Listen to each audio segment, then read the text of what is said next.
I mean, to me, the critique is they're spending heavily on CapEx, and some companies are saying, "Oh, we're seeing a benefit." Like Meta is saying, "We're seeing a benefit from AI."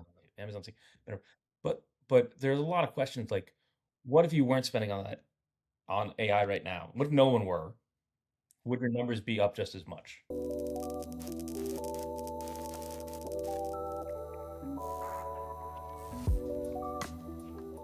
Hello, everyone. Welcome to another episode of The Circuit. I am Ben Beharan.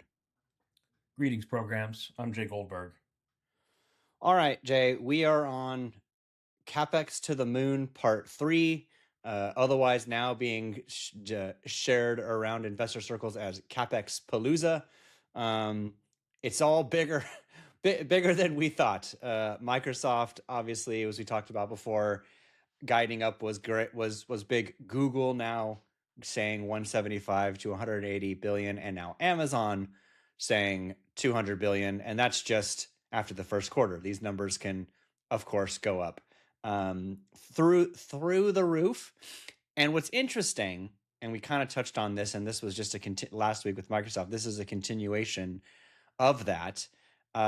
Investors apparently don't like it, despite significant backlogs that are larger than their CapEx numbers. Yes, we could talk about what this means for free cash flow and operating profit, etc. But I think the reaction is interesting. Like, I see all this debate and sort of controversy where people are like, but they're saying they've got 200 and something plus backlog and a billion backlog, and that's sure they should spend, but man, the stocks are not being generous. Oh no, no, no. That was yesterday. That was It's yesterday. still down today, We're isn't recording it? Friday, February 6th, and apparently everything is great today. Because yesterday everything was terrible, but that's all over. Now things are great. Well, okay, sort of. Not the clouds. Amazon still, as of this moment, 7%. Google off 2%. Microsoft 0.91 up. So flat. So, but you're right. In semis land, not too bad. Which again is a relevant part of what we're talking. But I just find it interesting that the hyperscalers are essentially taking the brunt of some negativity, when again all of their commentary was, we got way more demand. We need to build more space. We need to spend to capture the long backlog we have of customers. Yeah, I mean, I'm joking. There are a lot of strong feelings in the stock market right now that are, um, like I feel like I'm talking to a toddler. Like the stock market's a toddler. Yeah. We got strong feelings. Let's Yeah. not hit our neighbors. Oh. Yeah, I think it's very confusing. I mean, we saw a little bit of this last week with Google, with Microsoft and Meta, that dichotomy. The the CapEx numbers out this week were huge. Um, I think, you know, you think back a year ago, if any of these companies had cut CapEx, their stock would have been down. And now I think we're getting to a little bit more. We're trying to get a little bit more common sense to this, which is investors want to say, oh, investment is good for the future, but we need to have some path to that actually being a return. And the stock market being the stock market, we're sort of substituting 90-day cycles for multi-year cycles, and that's causing a lot of confusions. I but it's the capex numbers are massive, and I think people are investors. I think a lot of people are starting to question and just push back on it. Not again, not saying let's stop doing this, but just like make this make sense.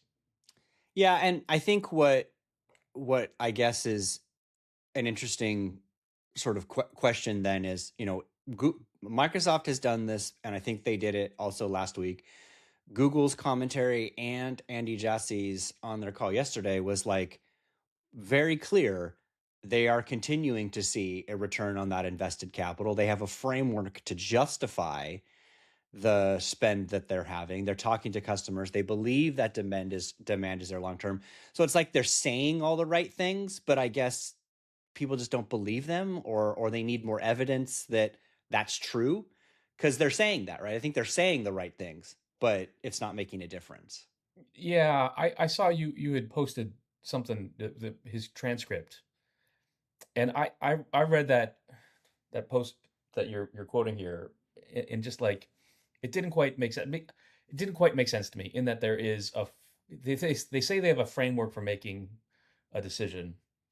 I guess I can think of a lot of glib answers to this, but I think there are a lot of questions about what exactly that framework looks like because it's hard for us to see it outside, right? And I know in the case of Microsoft, they'll can say, "Oh yeah, we're fully utilized and we have a return here," but a lot of that backlog is OpenAI, and so then there are questions about Right. OpenAI's viability, constantly percolating out there, and we're just like, how real is this backlog, right? I mean, it's really weird to me that we're talking about backlog because this is something back from when I used to cover like network equipment makers, and they talk about backlog, and it was always like, okay, that's good, but like there's a degree of uncertainty inherent in it being backlog. If it were certain, it would be revenue.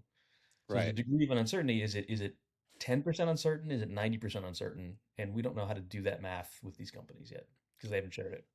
Yeah, and I think the other part too, and actually it was interesting now that as we again record this on Friday, February 6th, Nvidia's been doing a little better, Broadcom's been doing a little better, because I think people were like, look, if you can be bearish on exactly what we're talking about right now is the economics of return on that capital, but they're going to be buying a lot of custom silicon from Avago, from Broadcom, and from Nvidia. So why are those stocks down? And so now you're like, even in the year term, you're like, that one feels pretty strong. So I don't know. I think there was just, I'm not going to say that we're past the, like this is peak uncertainty, like that it's not going to get a whole lot worse. It's only going to get like, I get that it could go either way.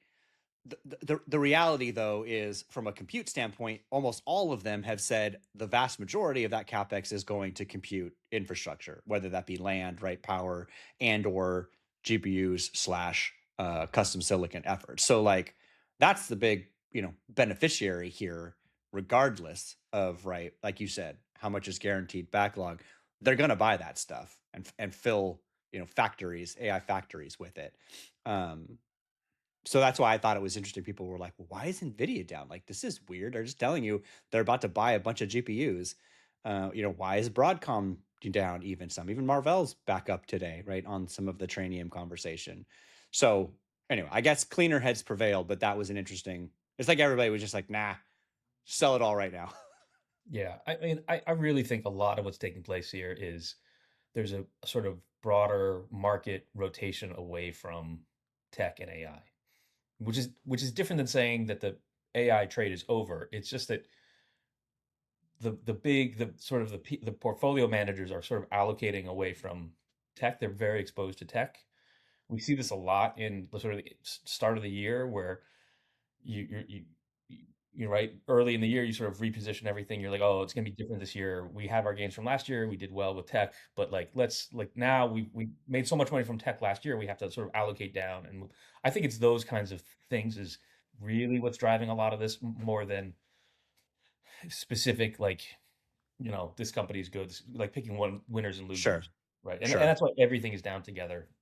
Um, I think that's a lot of the market dynamic right now. Yeah, and I think we had this almost exact same conversation this time last year because the same sort of thing happened. We talked about the rebalancing that happens in that first quarter and saw some wonky dynamics, and then the year did what it did. But so here's the thing I think is kind of the root of this, right? Just stepping out and looking at the conversation of the business. Yes, I think free cash flow getting bad. Amazon saying it's now down to a little over 11 billion. Google's estimating, or at least estimates on Google, is it's teens to 20, low 20s.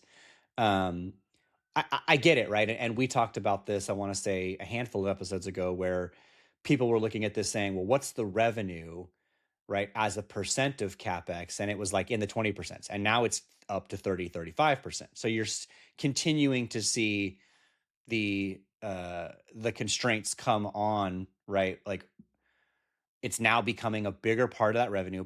Yet, yes, they have healthy businesses. And I think both Amazon and Google went out of their way to talk about the strength of all their other businesses, just to show how it's a flywheel. Like AI is a flywheel for us and it's a flywheel for our customers, right? And so this business is growing. So it still feels like they're great, they're healthy businesses, but there are some of those, indicators of those dynamics, again, cash flow, which come back to like, sure, how do you keep affording this when, again, I did a report this week, essentially saying, and this is a startup point, but it's true to them as well, that basically every $2 they spend, they make one. And the hyperscalers, that might be even worse, right? It might be every $4 they spend, they make one right now, because we don't actually know. But the reality is, like you said, it's not positive yet, right? You hope that it will be, but you're seeing the 12 months, 18-month drag on that dynamic in, some of those economics, despite the strength of their business, is kind of my 1,000-foot view. Yeah. I mean, to me, the critique is um, they're spending heavily on capex, and some companies are saying, "Oh, we're seeing a benefit." Like Meta is saying, "We're seeing a benefit from AI." Like Amazon's saying, "Better," but there's a lot of questions like, what if you weren't spending on that on AI right now? What if no one were? Would your numbers be up just as much? Right. And I think there's a fair case to be said that a lot of the gains we're seeing in those companies' earnings are not directly tied to AI, or sort of indirectly, right? Right. And Yes.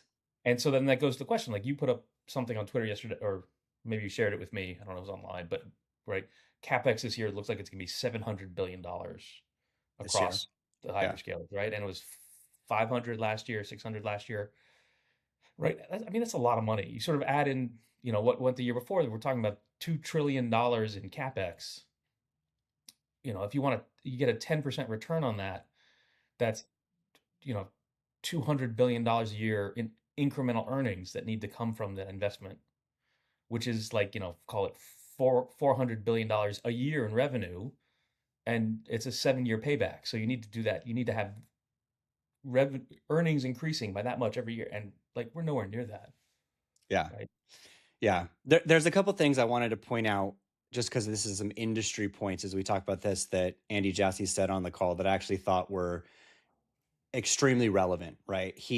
And this sort of speaks to your point, but he made the point of like, look, we're still just seeing the shift from on-prem enterprises to the cloud, right? And we know that's been growing. That's just general purpose server stuff, right? So that's AWS's bread and butter. And they're still saying like we're still in the early cycles of just getting more enterprises online into the cloud with the majority of their workflows. So there's that. Then there's the kind of just early innings of AI where, I mean, he went off and rattled like, I don't know, a dozen companies, like big companies that they're working with that are contracted for kind of AI stuff, and still saying, look, we're still in the early cycles, right, of this as well. So I think what he was setting up for was really just to say like we're still as a whole very early in just this digitization or the enterprise transition, right, to cloud. So there's that point. Um, and then again, all of the engagements they're in with customers on all of that compute. And so I kind of took that like he was saying, listen, AWS is the largest business. In fact, I actually, if everybody caught it, he threw shade at Microsoft and GCP without saying it, by saying even though at 24% cloud growth, we grew more in dollars, which they did by like $500 million or something like that, because their business was so big, right? So 24 billion or 24% growth on a 33, 34 billion quarter, business is actually larger than 49, 48% from Google in sheer dollars. It's true. But at the same time, you have people going, yeah, but they're growing 40%. Why aren't you growing 40%? Right. So I think, I think he was trying to flex AWS as a whole. It's kind of my read from that. But that's a point for everybody else as well, including Microsoft and Google, that yes, there is this massive shift to the cloud that's still going to happen. Who's going to benefit from that, even if it's TAM expansion? But you layer on top of that, right, that you're just scratching the surface on kind of AI workloads. And another thing came up from Andy Jassy at Cisco Summit, AI Summit this week, where he says like they haven't retired any A100s. So you're sitting there going like, how much old capacity are you sitting on? And like, are we not going to rip and replace any of that? And are we just doing greenfield, or like, I don't know. It's just interesting tensions in that space. But like I said, I think he was trying to just f- position AWS right as the behemoth it is, and why they're best positioned to capture the growth upside. Yeah, I mean that's where I'm coming down on all this is this CapEx is not about future AI amazing applications or the future whatever. It's about competition among the hyperscalers more than anything else, right? That's what's driving this spend. And Amazon has to spend this because they're losing share. And right, and they need to like stave off not just Azure, but GCP and increasingly Oracle and then sort of the neo clouds out there as well. I haven't done all the numbers yet, but just like from the headlines alone, we know that Amazon is losing share. If everyone's growing faster than them, they're losing share. And so him saying, "Oh, we're still the biggest," is a signal that hey, don't forget, like if this is going to be a race based on Right. capital, we have a lot of capital. We're still the Yeah. biggest. Yeah. Um, Yeah. I also think, as we predicted last week, and I don't know how much of this became clear in Google, to be honest with you, because they had a really strong narrative for TPUs. But again, back to this tension of I've got infrastructure where I can monetize tokens with third parties, and then I've got infrastructure that my internal software teams need to use. I sense that tension here. And to be honest with you, I think like part of my take with AWS is like if you just had more GPUs that you can, because that's what third parties want. Like Trinium sounds good, and I know they talked about they've got 1,000 of the biggest companies, using some Trinium, and Bedrock as itself is a Trinium thing. So whether or not they're using it indirectly or directly, I don't know. But he's trying to point out people are using it. The reality is you're going to make the most money from your GPUs, like we talked about last week. And so I almost wonder if a good portion of this capex spend is actually more toward trying to get more allocation of GB and Vera Rubin for next year from NVIDIA, because they know they can monetize that right in these ways, which is partially one of the reasons why it was so large. They are behind in GPU installed base to Azure in particular, and they need to catch up with that. Now, again, whether or not Jensen gives them allocation, I feel like they're about to spend a lot of money on NVIDIA is my takeaway. yeah, I mean that's the other side of this, and we touched on earlier is they can increase their forecast capex all they want, but we're up against a million constraints here. For GPUs, for TSMC capacity, it's unclear to me that the industry can satisfy all that demand. Agreed. So the other thing I'm curious about is, can all like can Microsoft, Amazon, like, I know we're about to make like the craziest crystal ball. 10 years from now, can all three of these companies sustain this? Like, or is somebody got to drop out this race? Like, can all three still be cloud players in AI? Is there enough space for that? Maybe. Or is it like only two hyperscalers, right? Because I struggle with this. Like I was doing this afterwards, and I was like, well, which hyperscaler am I actually now maybe the least negative on? And to be honest with you, I would lean toward Microsoft at this point. But I'm curious. That's like, this to me is just a thought. Like, in 10 years, will all three of these guys still be cloud players of varying degrees of influence? Maybe one big and a medium and a small, or no? I mean it's a good thought exercise. Is it going to be lots of them? Is it going to be like Highlander? There can be only one. Yeah. It's Right. right. Right. Right. If you just think back like before AI, we had a pretty clear sort of Yes. status quo where Amazon was by far the lead. Yep. Microsoft was steady state, slowly catching up, like a real Very slow. serious, Yeah. but like a serious competitor. And then Google was Practically not struggling. there. Yep. They Yep. weren't they were there, but they were struggling to hold on. And now there's been a big shift, right? And you know, the, they can't keep spending at this pace forever, Right. right? At some point, everyone's going to rebel. The investors are going to rebel, but I think it's worth it's they're gonna fight it out right now, and I think that's a lot of the dynamic now is trying to figure that out, right? And like there's on the one hand that we could very well go back to a world in which capital matters the most, in which case Amazon probably wins, but I think at the very least we'll get to a world in which Google, Microsoft, and Amazon are much closer, Okay. right? Okay. And then the really big wild card is, can Jensen make something out of the hyperscale out of the neo clouds, and then we get to a fragmented world. And I think that that's a lower probability, but it's not zero. And there's still a real chance Sure. that we could end up with 10 players. The network effects in this are such that I don't think we end up with 10. It's going to be like two or three, just Oh because yeah, I agree there'll with be a that entirely. span, right? Yes. Um, but I mean, if and I think the longer this goes on, the more the narrower the field gets, because we're already sort of bumping up against the Yeah. limits of who can afford this. Agreed. Yeah. I mean, I would agree with that. I'm even talking about like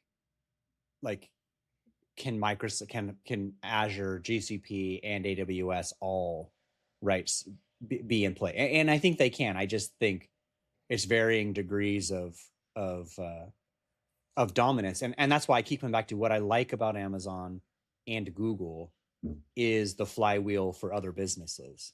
Like AI is going to meaningfully help Google search business, right? Their recommendation engines, their commerce engines with agentic commerce. Same with Amazon.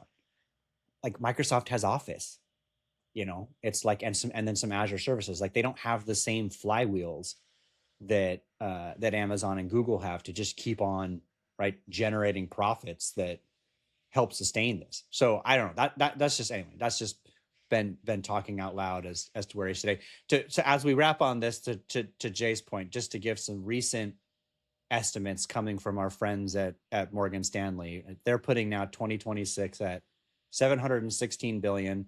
They do include CoreWeave in that. If you take CoreWeave out, it's just below 700. And then next year is forecasted to be 885 billion. If Yeah. you're just looking at estimates, which means it could be a trillion next year, or it could be a trillion in 2028. And then Jensen doesn't sound so crazy when he's like, people are going to spend a trillion in CapEx in 2030, when we all were like, what? Are you crazy, man? Yeah, but it could go the other way too. It could be 500 next year. Correct. Yeah. Right? Yes. That would be that would be the correction of all corrections. But anyway, as we said, that's where it stands right now. There might be some raising, but yes, CapEx Palooza is an exciting one, and whether or not everybody can keep sustaining this is, I believe, as we said last week, the topic du jour of 2026.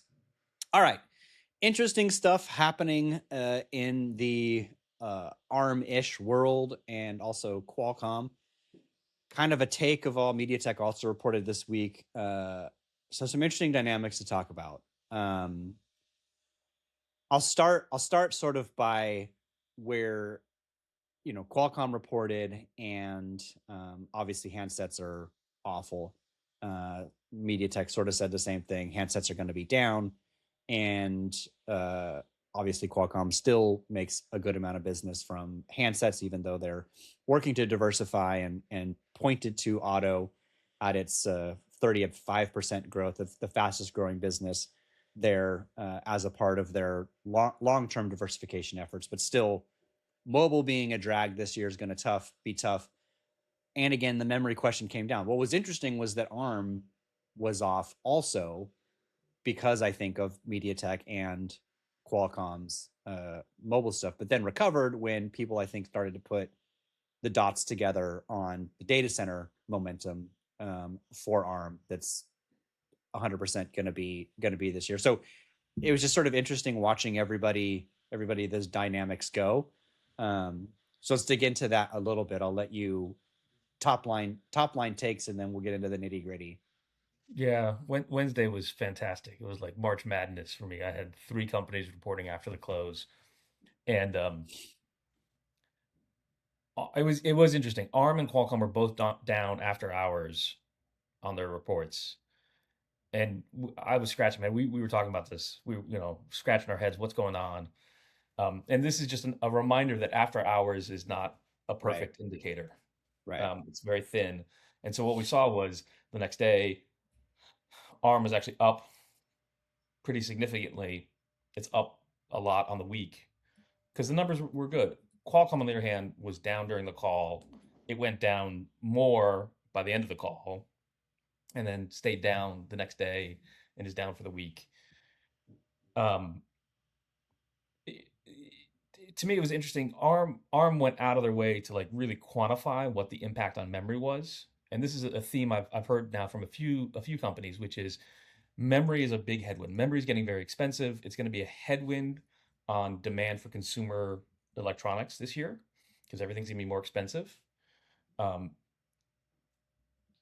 ARM's point is that the memory impact is going to is going to have the memory price increase is going to have the biggest impact on the lower end handsets, Which I agree with. Yes. right? Which makes sense because you're buying $1,000 phone, an extra $20 or $100 for memory is a smaller hit as opposed to you're buying a $50 phone. Um, and so ARM quantified that, and they said, it's like 2-ish% of, 2-ish% revenue drag this year is kind of what they said. Um, but data center is more than making up for that, as opposed to Qualcomm, which I think did not quantify it in quite the same way. I think there's a lot of pricing pressure on Qualcomm now among their Chinese customers, uh, and there was it was they didn't seem to have quite as good a grasp on the outlook, Yeah. and certainly their numbers for next quarter were very disappointing. Yeah. I mean, guiding down, although I think, they could end up beating that, but yeah, guiding downish, which is roughly flat, but is definitely not what the market wanted, despite their beat for the quarter. But again, MediaTek is sort of saying the same thing. I think they both were modeling smartphones being like at least relative to their business off 20%. I don't think that same correlation happens to Apple, who's probably a little bit more isolated in the high end, but certainly everybody's gonna be watching that as it impacts just unit volumes, which I think is absolutely going to be a problem this year. Um, but again, like the memory constraints are claiming victims all over the place. Like this is such a fascinating dynamic of who's gonna get hurt the hardest when memory backlog at this point's like 2028, and client stuff gets really, despite consumer sentiment. Like I've read a bunch of surveys. I don't think the consumer spending is as really as bad. It really just comes down to prices go up. Like you can't get, like, devices might be in short supply that you want, right? So anyway, it's an interesting dynamic in smartphones. It feels like they're gonna take a that's gonna be a rough market this year. Yeah, yeah. I, I'm. It'll be interesting to see if memory hits the high end too, because that's I think the big wild card. I think we all agree that the low end of the handset market is going to get hit pretty badly. The low end of the PC market is going to get hit pretty badly. But what about higher, more expensive things? Right? Apple. Everybody thinks Apple's going to launch their foldable phone this year. I wouldn't be surprised if it's a $2,000 phone. Of course. I think people are going to buy that like crazy. I want to buy one. Um, Agreed. right? And But it'll be in short supply. Like, good luck getting one. uh, Like, yeah, but but what? But it's Apple, right? Apple will get it done, right? It'll be in short supply, but they'll get it done, sure, right? sure. And yeah, they'll like they'll launch it in Q3, and then Q4 they'll say, "Oh, we wish we could have sold I wish more." we had more. Yeah, we left Yeah, money on the table, as everybody is doing. but You know. right, and so I think that's gonna decent chance that protects them from the broader market. But what is, what a Oppo and Vivo and MediaTek customers in general selling $200 phones, that's gonna be tight. Yeah. Yeah, agreed. But the dynamic here though, and this is just because the week that it's been, as I'm sure with you, like there's been a lot of investor conversations, and this is just sort of a point back to again ARM and Qualcomm and really everybody that we're talking about. I think you could say the same thing about AMD to a degree.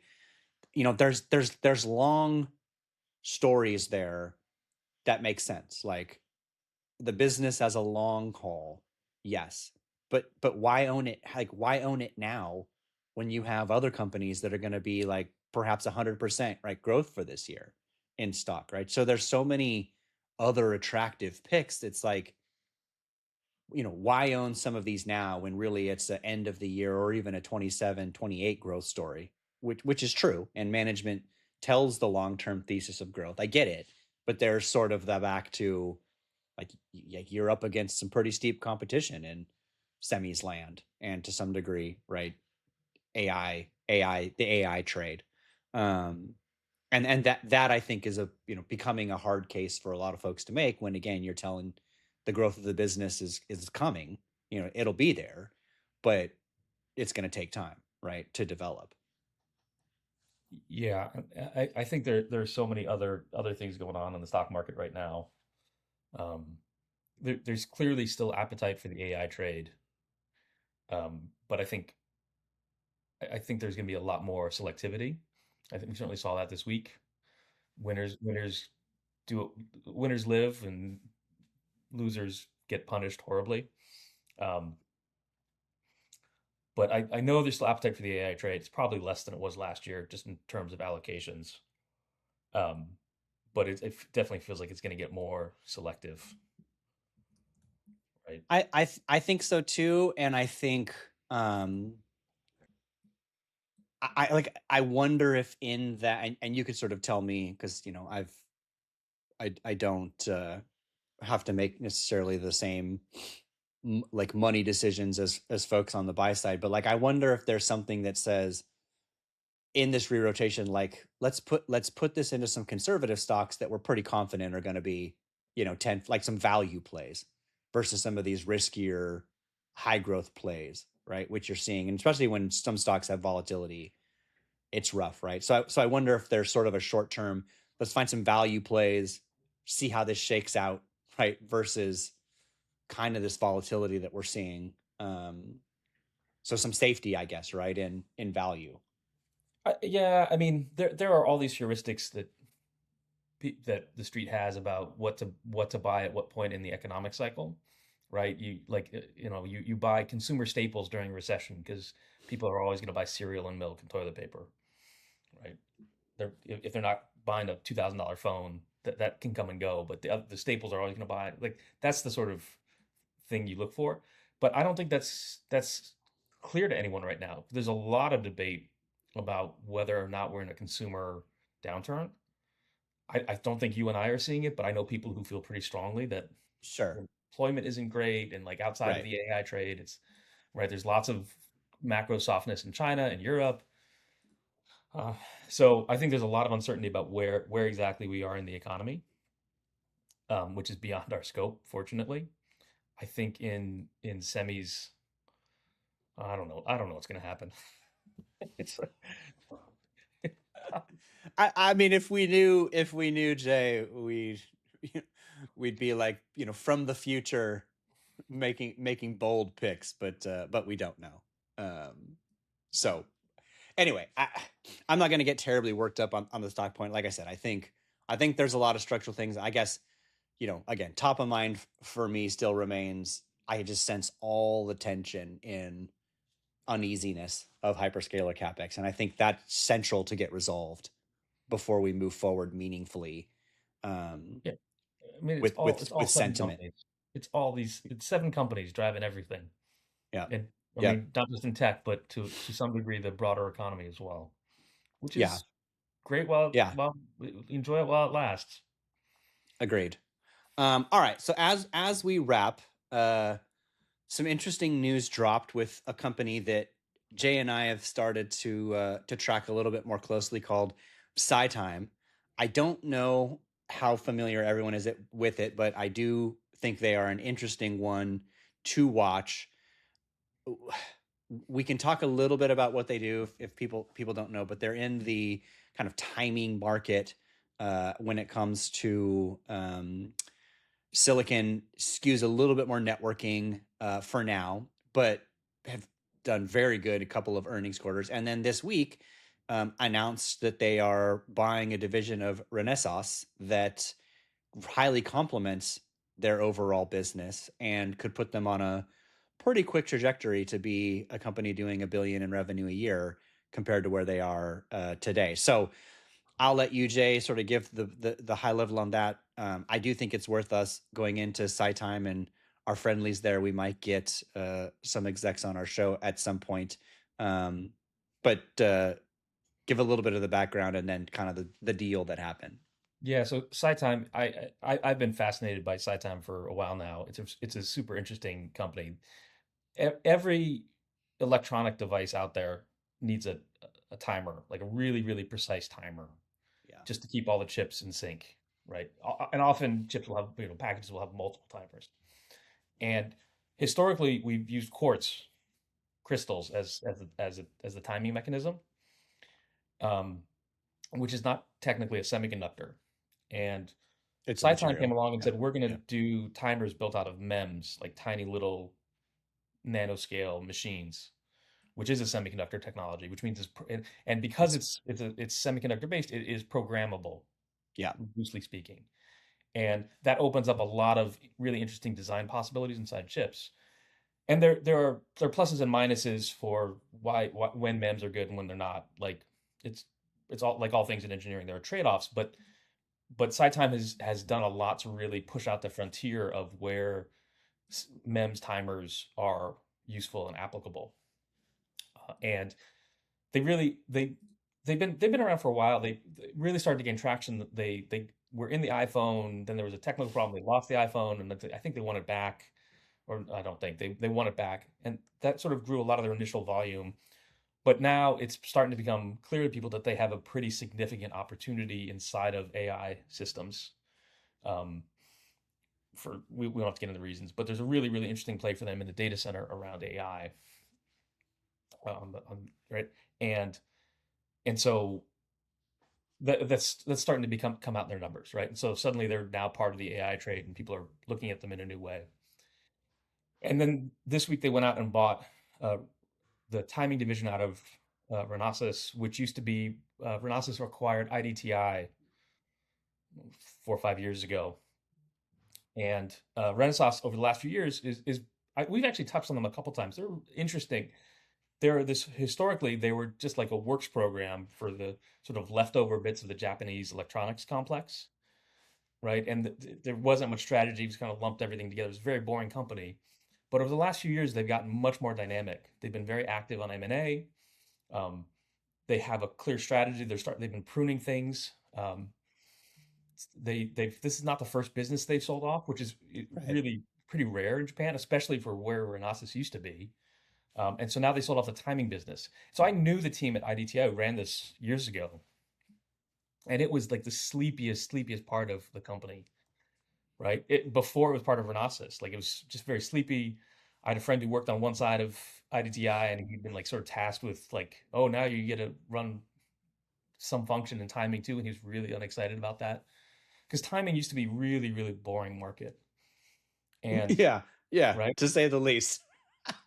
yeah, really really boring, Critical but boring. Couldn't really charge anything for it, right? So yeah, this is yeah, very very boring. It right? was And very and boring. so and so now like SciTime has made it more interesting. They've taken this timing business out of Renesas, and the thinking is that like over time they'll be able to move all that to their platform and their products. Right. It gives them a big book of business. It gives them these customer relationships. And then there's talk. There's a thing out today about Renesas is then going to license them back into all the other things that they do. And Renesas is huge. Like they've been strategically pruning so they can focus very much on automotive, right? Microcontrollers, especially for automotive, and they have a really interesting play there. And so this is seen as a really good deal for SciTime, and it's just interesting on a lot of facets. One, because of SciTime and all those reasons I mentioned, but also then like it's really interesting to see how Renaissance is transforming itself. Um, so it was, it was interesting stuff. Yeah. Yeah. Anyway, all that to say, if you're not in the weeds on side time, check them out. The business is actually really interesting. It's been growing at a pretty steady tick. Their earnings were pretty solid. They're up like 14% now in a week. Because obviously I think the street also likes the deal. But as Jay said, like in particularly to networking, I had time with them and their CEO at CES, and we talked a little bit about on the growth strategies around just complexity and networking. Timing matters even more, accuracy, power. Robotics gets really interesting for them because you need timing at like almost every joint of the Yeah, finger, of the wrist, of the elbow, of the leg, like crazy, man. So they're a little like I said, kind of gem out there that we're tracking. Yeah, expect us to keep talking about the role that they'll play in timing, oscillators, all of those things for a whole host of data center, AI, robotics, whatnot. So great. Re- real quick, I want to mention another deal that took place this week. Texas Instruments announced that they're going to acquire Oh yeah. Silicon Labs. And so one, like I think it's just super fascinating that we are starting to have M&A in semis again, right? Like I don't think there are any significant deals. We're very few deals now. Last year, here we are. We're 3 weeks into this year or 4 weeks into this year, and we've already had two deals. There's and I know there's one banker who was on both deals. Like this is like crazy times for M&A bankers and semis. Um, so that's interesting. Like the M&A dynamics are picking up in semis again after a pretty long break. Separate from that, TI buying Silicon Labs is an interesting deal. I've known Silicon Labs for years. I think they're probably one of the best mixed signal analog design teams out there. They've really done some really interesting engineering stuff, um, and they found a pretty good home in TI, right? For one thing, they're Silicon Labs is based in Austin, so there's a little bit of pretty easy integration in store for them. But it also shows TI, which also has not done a lot of M&A historically, is a pretty sleepy company. I think they're looking to move away from pure analog to more mixed Yes. signal. Agree. I mean, they were already there. I don't want to overdo it, but like this is clearly an extension for them, and I think it highlights this dynamic that's taking place in the analog realm, which is you're starting to just because of Moore's law, you're able to get more digital content into an analog package or an analog Yep. chip, Yep. and that's opening up frontiers for where they can sell their chips. And Yep. it's gonna be pretty fascinating to see what they do with it. Yeah, no, this was sort of my take too, that, TI has been creeping more and more to the marriage of analog and digital slash mixed signal. And and there's areas like, again, robotics is the one, like when you just look at how critical analog sensors will be to digital conversion to compute at crazy scale, like more than we've seen in really anything before, including automotive.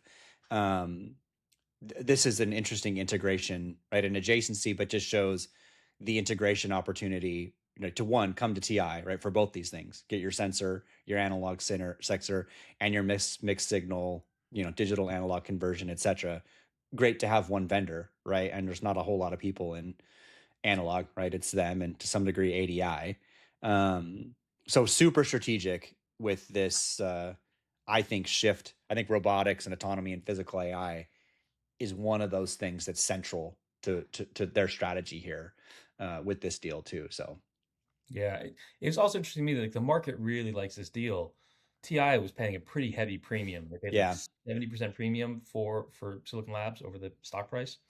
Um, but TI stock is actually up on the week. It was down like a point on the news. Um, so the market likes that deal. I mean, it's right, and they say it's going to be accretive on day one, or it's very very accretive. I forget the timing, but it's very accretive despite that premium. So it's it's uh it's also interesting, and that's a big change for TI. Let's see if they're going to do any more acquisitions. Yeah, let's see what ADI does. Gonna need some kind of response, folks. Yep. In the analog world. All right. Well, thanks for listening, everybody. We appreciate your time, your comments. Oh, we have one announcement to make. The circuit will be live streamed on February 20th, which is a Friday, in conjunction with the Global Semiconductor Alliance. I tweeted out registration to that, so I'll put it in the show notes.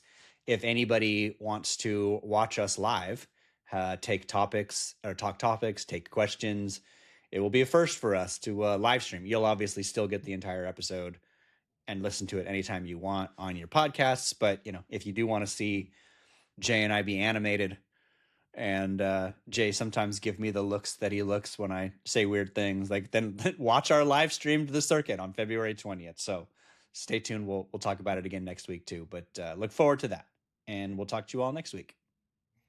Thank you, everybody. Tell your friends.